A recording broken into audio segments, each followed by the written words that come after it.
สวัสดีพ่อแม่พี่น้องหมู่เพื่อนหมดทุกคนเด้อมื้อนี้ค่อยก็พามาอัปเดตกะเพราเนาะทุกคนที่ค่อยปลูกลงในตู้ป่านะทุกคนป่าก็ลอยเล่นน้ำกันแบบนี้เลยเนื้อน้ำมาก็มีต้นกะเพราเนาะทุกคน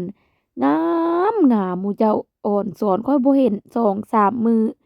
เพือบขึ้นมาหมู่เจ้าต้นบักใหญ่ๆนะคันแม่นค่อยบ่ย้ายมันออกหั่นน่ะก็คือใหญ่กว่านี้นะทุกคน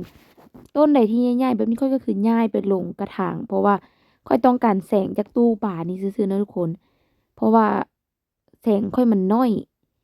ค่อยก็บ่อนไหนมันมีแสงค่อยก็ย้ายต้นไม้ไปใส่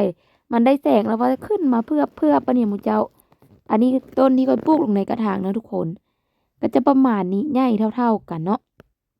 งามแฮงหมู่เจ้าปีนี้ค่อยก็สิปลูกขายเนาะทุกคนที่เห็นหลายๆนี่ก็เตรียมขายหน้าร้อน ลูกค้าผู้ใดอยู่ฟินแลนด์อยากได้ก็สั่งเด้อ